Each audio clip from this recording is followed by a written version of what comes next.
Waynetta and the Cornstalk, a Texas fairy tale. Once a whip of a girl named Waynetta lived with her ma on a ranch in the poorest, scrubbiest part of Texas. They worked hard as eight-legged mules but barely scraped by. One long, dry summer, the well bottomed out, the pastures dried up, and the longhorn cattle got so thin it took 3 of them standing side by side to cast a shadow. Waynetta and her ma had to sell off the longhorns until only one was left. Finally, ma gave up altogether. "We've run out of money to buy feed, Waynetta. You'd best sell that last critter 'fore we starve." Waynetta headed out with a longhorn. After a while, she met a stranger. "Howdy, missy. Where you taking that sorry-looking critter?" "I aim to sell him," Waynetta answered. "How's about trading him for a handful of magic corn?" "Magic corn?" asked Waynetta. "What does it do?" "These corn kernels will bring you good luck, little lady." "We sure could use some luck." "It's a deal." When she got home, Waynetta dropped the kernels in ma's hand.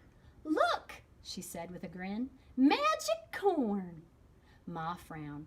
"Well, you must be chuckle-headed, girl. The only magic this corn's got is the disappearing kind." She tossed them out the window. Waynetta felt lower than a coyote in a canyon. How could she make it up to Ma? The next morning, Waynetta looked out the window. A giant cornstalk blocked the sun. She hurried outside. "That looks like magic to me," she said, "and I aim to find me some luck." She started climbing.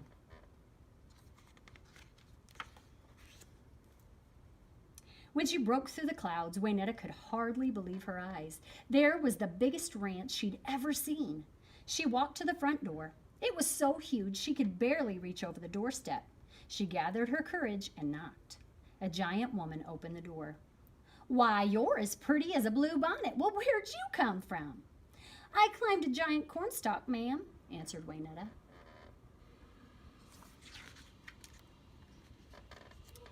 The giant woman picked up Waynetta.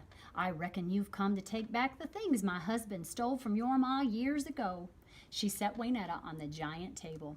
"You'd best have a bite to eat, and be careful, darling. My husband's a mean 'un." Waynetta was chowing down on a great big chicken fried steak when a loud, angry voice called, "Fee, fi, fo, fat. I think I smell a cowgirl brat. Fee, fi, fo, feet. Chicken fried cowgirl's what I'll eat." "Hide," the giant woman whispered. Waynetta hid behind a bowl of beans just as the giant stomped into the room. The giant yanked open a pantry door. Out strolled a longhorn no bigger than a barn cat. He stroked its ear, and a golden cowpat fell to the floor. "I love gold," the giant shouted. Next, he took out a teeny lariat and whirled it backwards over his head. He looped it around a thimble-sized bucket.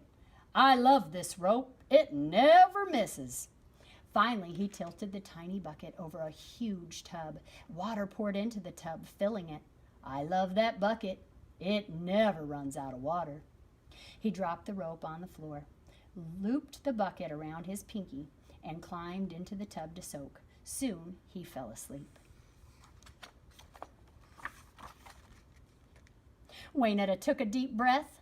"With those things and some hard work, Ma and I can make our own luck." Waynetta climbed off the table and tiptoed to the tub. She picked up the lariat and lassoed the longhorn, but when she tried to slip the bucket off the giant's pinky, he woke up. Waynetta hightailed it to the cornstalk and scrambled to the ground where Ma was waiting. Ma gasped. "Why, that looks like my little longhorn missing all these years." She rubbed its ear, and sure enough, a golden cowpat fell to the ground. "It's him, Ma," she said. "Now we can buy a new herd of cattle." "Waynetta, darling," said Ma, "sometimes I wonder if that taco brain of yours is a bit short of filling. Gold or no gold, we can't raise cattle without water. That's why I'm going back, Ma, to get the magic bucket." Waynetta hid the lariat under her hat and climbed the cornstalk again.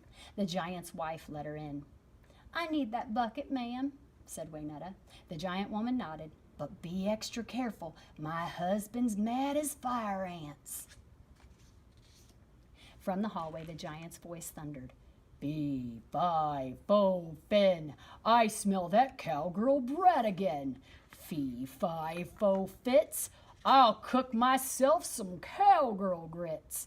As the giant stormed into the kitchen, Waynetta ran right between his boots and grabbed the bucket. Well, if it ain't the seasoning for my grits, the giant shouted. He stomped after her. Waynetta raced to the cornstalk. She almost got there when the giant grabbed her. I feel hungry and you look tasty, he roared. Waynetta whirled the lariat. Do your stuff, rope. She lassoed the giant's nose and tugged real hard. Arr! Yelled the giant, dropping Waynetta. Waynetta leaped on the cornstalk. The giant climbed after her. Fee, fi, fo, foul, that cowgirl brat has had it now. Fee, fi, fo, few, that cowgirl's gonna be barbecue. Ma was waiting on the ground with the axe. Bridle your jaw, mister. That cowgirl's my daughter. The instant Waynetta leaped off the cornstalk, Ma swung that axe and in 3 strong blows chopped that cornstalk down. Thwunk!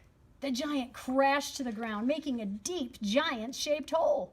Waynetta tipped the bucket over the hole. I hope that giant can swim, she said. In no time, the hole became a fine lake. With plenty of water, grass grew on that ranch once again. With the golden cow patties, Waynetta and her ma bought a new herd of longhorn.